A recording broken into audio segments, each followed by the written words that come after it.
Olá, muito bom ter você aqui. No Ponta a Ponta de hoje, o nosso assunto é uma operação de combate ao desmatamento ilegal. A operação foi realizada nas regiões de Chapada Gaúcha e Januária, no norte de Minas.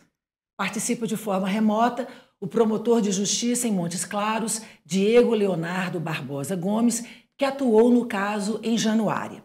E aqui no estúdio eu recebo o representante do Centro de Apoio Operacional das Promotorias de Justiça de Defesa do Meio Ambiente, do MPMG, o capitão da Polícia Militar, Flávio José de Souza. Muito obrigada por terem aceitado o nosso convite, é um prazer recebê-los na TV MP.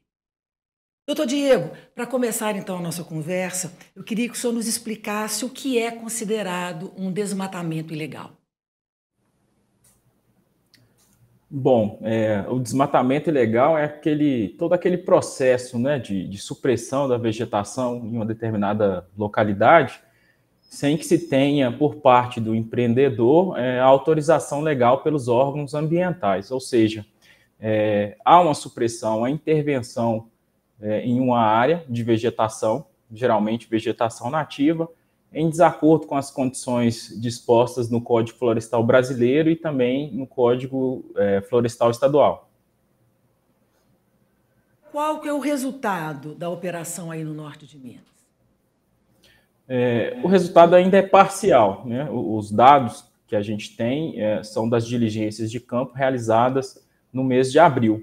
Né? Por ocasião dos trabalhos das equipes, temos ali cerca de 2.000 hectares de área com atividade suspensa, embargada, 27 mil metros cúbicos de lenha apreendida, 154 metros de carvão apreendidos e cerca de 15 milhões de reais em autuações.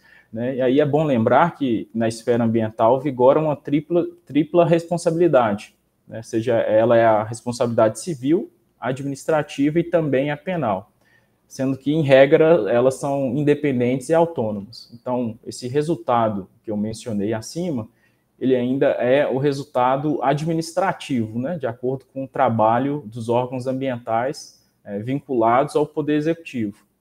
Tão logo finalizado o trabalho deles, agora já em escritório, o Ministério Público receberá esse resultado e aí poderá adotar outras medidas de natureza civil e também penal, ampliando o espectro aí de resultado em benefício do meio ambiente e da sociedade. Doutor Diego, essa região já sofreu, já foi alvo de outras autuações e fiscalizações?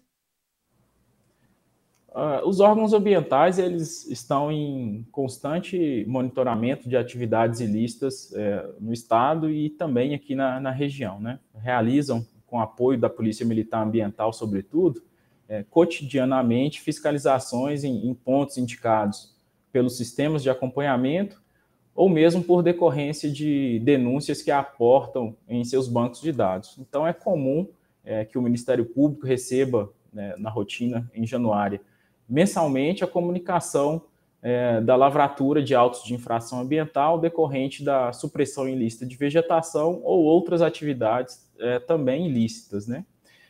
No entanto, nos moldes em que realizado no mês de abril, né, conjuntamente aí com diversos órgãos, foi a primeira vez aqui na comarca, na região de Januária e Bonito de Minas, mas temos notícias de que fiscalizações semelhantes já eram realizadas em Chapada Gaúcha, que integra uma outra comarca, né, que é a comarca de Arinos. Diego, e quem são os parceiros do Ministério nesta operação? Bom, o Ministério Público, por meio do CAOMA, né, o Centro de Apoio Operacional das Promotorias de Justiça de Defesa do Meio Ambiente, que tem por representante na articulação e trabalhos de campo o Núcleo de Combate aos Crimes Ambientais, coordenado pelo capitão Flávio, e a 2ª Promotoria de Justiça de Januária, além da imprescindível colaboração da Secretaria de Estado de Meio Ambiente e Desenvolvimento Social, Desenvolvimento Sustentável, e do Batalhão de Polícia Militar de Meio Ambiente. Capitão, o norte de Minas tem clima seco, muita estiagem, problemas que eu imagino que agravam ainda mais o desmatamento. O desmatamento, na verdade, né, ele traz sérias consequências para o meio ambiente. Quando você tem desmatamento de grandes áreas, você tem enfraquecimento do solo, né, isso diminui a questão da recarga hídrica, compromete também a questão da camada de ozônio, por consequente, dá um desequilíbrio ali na questão do efeito estufa, né?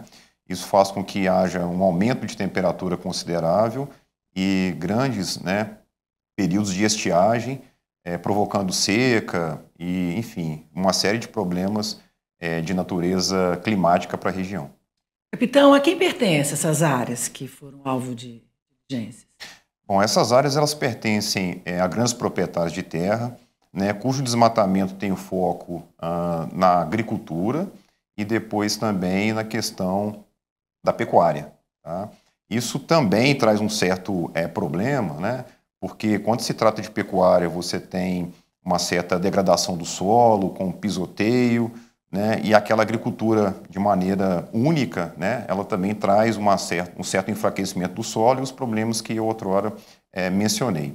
Mas é bom a gente salientar também, né, conforme até o doutor Diego disse no início da fala, de forma alguma, né, nós somos contra essa questão da supressão de vegetação, né, até porque a agricultura e a pecuária são atividades extremamente importantes. Né? O que a gente sempre preza é para que isso seja feito de uma maneira normativa, né, dentro dos padrões de regularização ambiental, para que a gente tenha um meio ambiente, né, ecologicamente equilibrado. E quem são os responsáveis por esse desmatamento na região norte? Os responsáveis são, como eu disse, grandes proprietários de terra, né, eu até não vou entrar muito aqui em detalhes exatamente quais são essas pessoas, até porque isso está em curso de investigação, mas cujo objetivo basicamente é esse, né, o desmatamento aí visando a agricultura, a pecuária e também, né, em algumas situações, a produção de carvão para a venda ilegal dessa cadeia do comércio ilegal de carvão. A fiscalização, ela demorou muito tempo, foram muitas as diligências? A gente, juntamente em conjunto com a Secretaria Estadual de Meio Ambiente e Desenvolvimento Sustentável, bem como o Batalhão Ambiental, primeiramente a gente faz um trabalho de inteligência, né, e depois é feito um trabalho de planejamento e colocamos as equipes em campo efetivamente para fazer a fiscalização. Então tem toda uma preparação para quando os agentes efetivamente chegarem a campo, tem todas as informações necessárias, né, para tomar todas essas medidas, seja administrativa, criminal e posteriormente também civil, em conjunto aí com a promotoria. A gente faz agora o nosso primeiro intervalo, é rapidinho.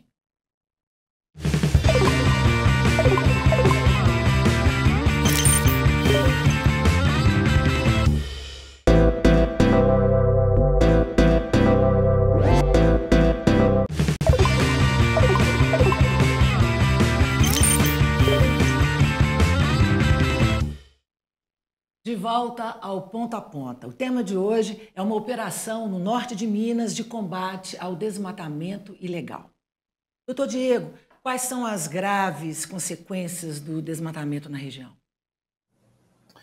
A região em que foi concentrada a operação, ela integra o denominado Mosaico Sertão Veredas Peruaçu, que é um conjunto de áreas especialmente protegidas e localizadas à margem esquerda do Rio São Francisco, abrangendo as regiões norte, noroeste e até o sudoeste da Bahia. Né? E dentre as unidades de conservação que integram aí esse mosaico, temos a área de proteção ambiental estadual Coxá e Gibão e a área de proteção ambiental estadual Pandeiros, né? Que foram as duas áreas de proteção que nessa operação foram o foco das atividades de fiscalização dos órgãos envolvidos. Desse modo, sobretudo por se tratar de unidades cuja proteção é um pouco mais rígida, né, do que na área do meio ambiente, o desmatamento ali traz sérios impactos nessas unidades, afetando não só a flora, mas também a fauna que habita a região, impacta, sobretudo, as comunidades tradicionais e a população indígena, que também é residente ali, né, naquela localidade, a exemplo da terra indígena Chacriabá. Além disso, assim, temos cerca de 800 municípios, né, um pouco mais de 800 municípios no estado de Minas Gerais, E no primeiro semestre de 2023, os municípios de Januário e Bonito de Minas figuraram na lista dos 10 maiores municípios nos índices de desmatamento do estado, né, conforme dados do programa Minas contra o Desmatamento do governo do estado de Minas Gerais. Diego, além de afetar o meio ambiente, o desmatamento, ele também afeta a sociedade, né? Com certeza.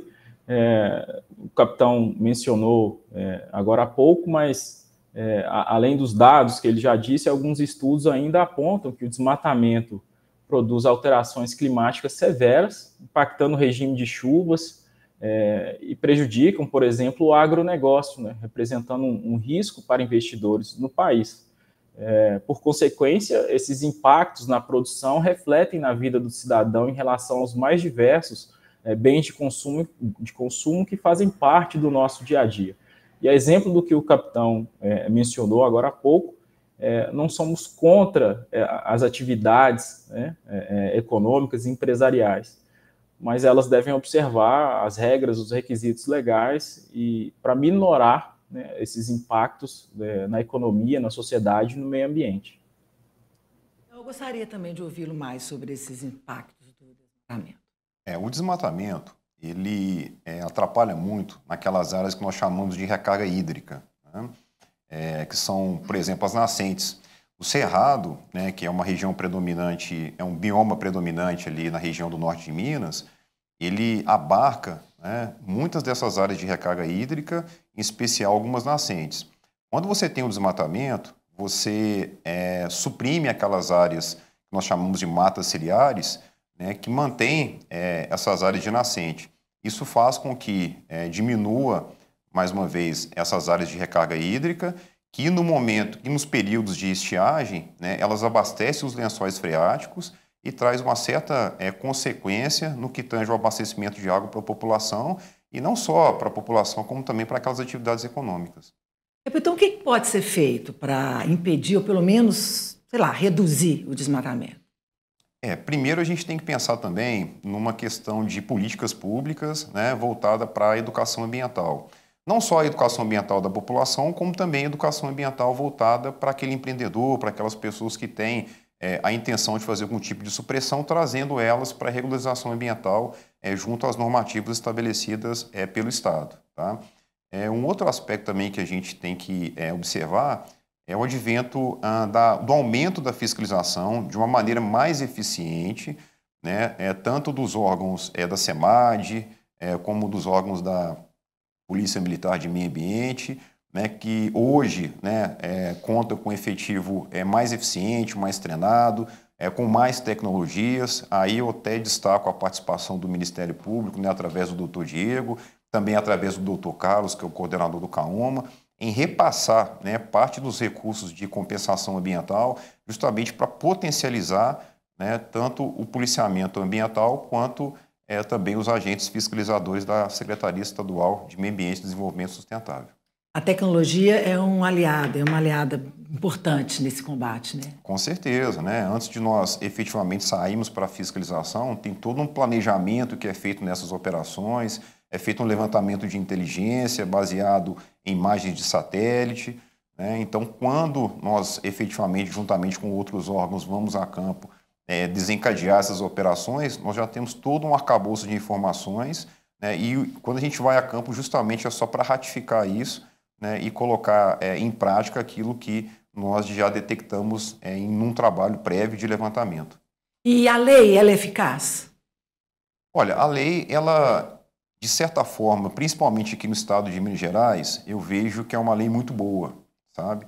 O que nós efetivamente precisamos é colocá-la em prática, né? Diga-se de passagem, né, em termos de leis ambientais no Brasil, o estado de Minas Gerais é um dos estados que tem uma lei mais eficaz, mais restritiva, né? Nós temos as leis federais e o estado ele pode ser mais restritivo. Então, na questão ambiental, tanto na parte de fiscalização quanto na parte de regularização, Minas Gerais tem uma das melhores leis, assim, eu até arrisco dizer que uma das melhores leis e normativas do Brasil.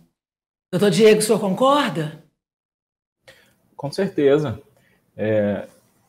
temos um arcabouço, né, legislativo que nos proporciona desenvolver um bom trabalho, né? As dificuldades que às vezes encontramos é mais no sentido do trabalho de campo realmente ser ali em questão de tempo, né, efetivo, para evitar que as supressões, as intervenções ambientais ilícitas se arrastem por muito tempo sem que os órgãos de controle tenham conhecimento. Capitão, essas áreas no norte de Minas, tanto a vegetação e a fauna, elas podem ser recuperadas? Sim, né, existe um trabalho que pode ser feito, principalmente no que tange a recuperação de áreas, conforme eu disse, de matas ciliares, né, que são importantes aí para a manutenção das nascentes, como também fazer um trabalho de fauna, né, que é a recuperação desses animais, né, das áreas que sofreram desmatamento. Existe sim uma metodologia que é feita, né, através aí dos órgãos ambientais, das empresas especializadas, e nós conseguimos recuperar essas áreas, não trazer exatamente conforme essas áreas eram antigamente, mas numa condição tal que é possível que nós tenhamos uma biodiversidade preservada aí nessas regiões. Mas leva um tempo, né? Sim. Por isso que quando a gente fala de políticas públicas, né, são políticas públicas de longo prazo, né, que são implementadas aí durante, arrisco dizer que até décadas, né, para que nós possamos ter efetivamente essas áreas recuperadas, preservadas, e como eu disse, né, de uma maneira eficaz para manter a biodiversidade da região. O senhor acha mesmo, então, que há uma falta de informação dessas pessoas que fazem o desmatamento? Existe uma falta de informação e, por outro lado, também existe uma falta de vontade, haja vista que a regularização ambiental ela tem um custo considerável, né? Mas, levando em consideração o que isso traz para a economia e traz para a sociedade como um bem ambiente ecologicamente equilibrado, né? Eu acho que possivelmente plausível que essas pessoas sejam trazidas para a regularização ambiental, né, porque nós conseguimos preservar o meio ambiente, trazer a economia e aí ter um ambiente aí tranquilo para que as pessoas possam viver e se desenvolver. A gente faz mais um intervalo. Continue com a gente.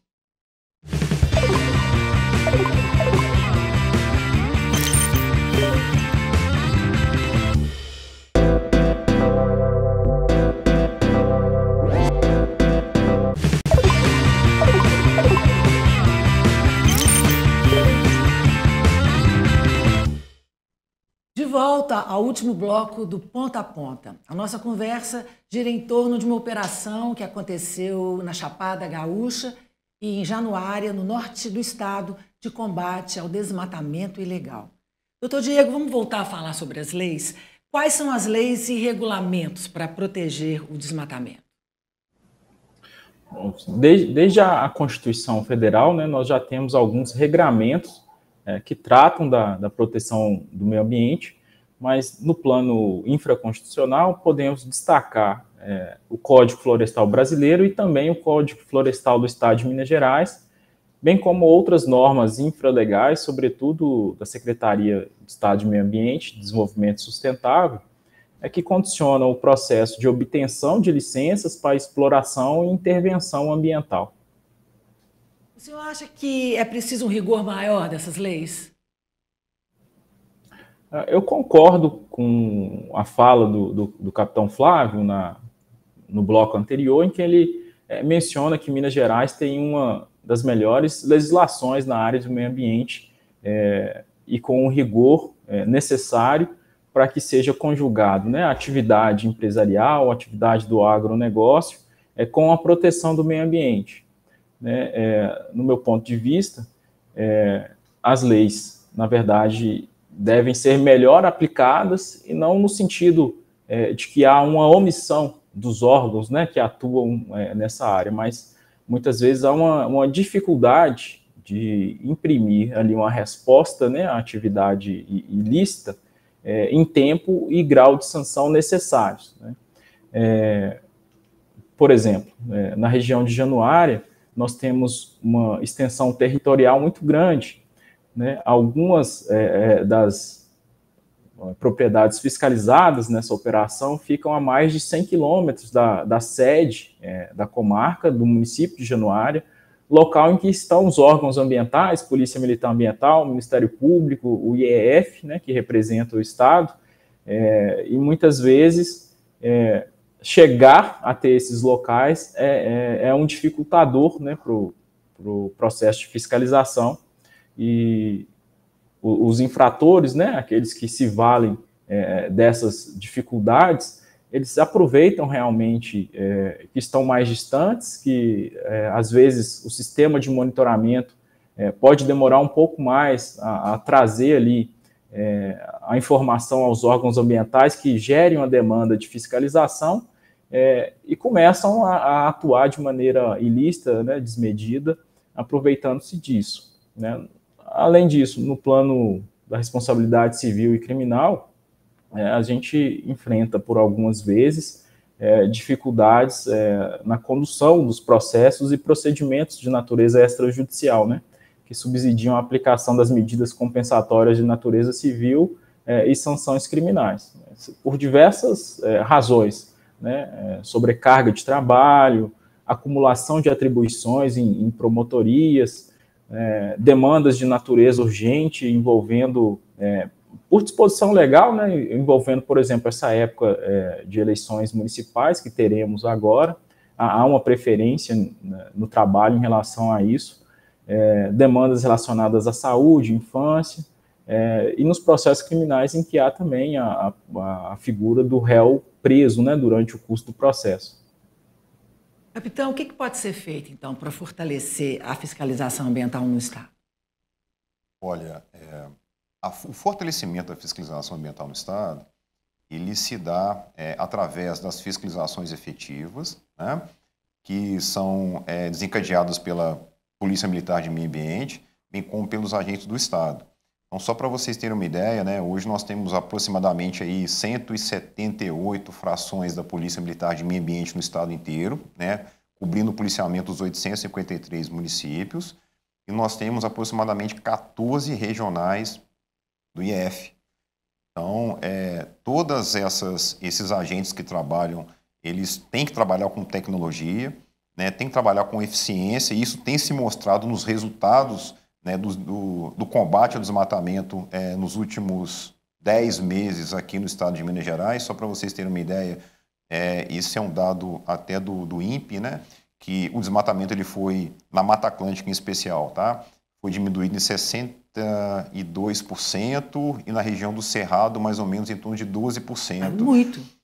Justamente, né? Então, assim, as ações de fiscalização, né, de todos os órgãos envolvidos, também a participação das promotorias, que eu acho que também é muito importante, e até pegando uma fala do doutor Diego, né, no que tange essa questão de lei e de normativa, né, eu costumo dividir isso em três períodos, né? A gente tem aquelas ações de prevenção, né, que são as ações que você chama, né, os empreendedores, chama as pessoas para conscientização ambiental, para regularização ambiental. A gente tem aquela parte repressiva mesmo, né, que quando ocorre o desmatamento, ocorre a extração ilegal, né, a gente efetivamente tem que agir, tem que punir, né, e tem aquela outra parte também que trata da recuperação dessas áreas que foram degradadas, né.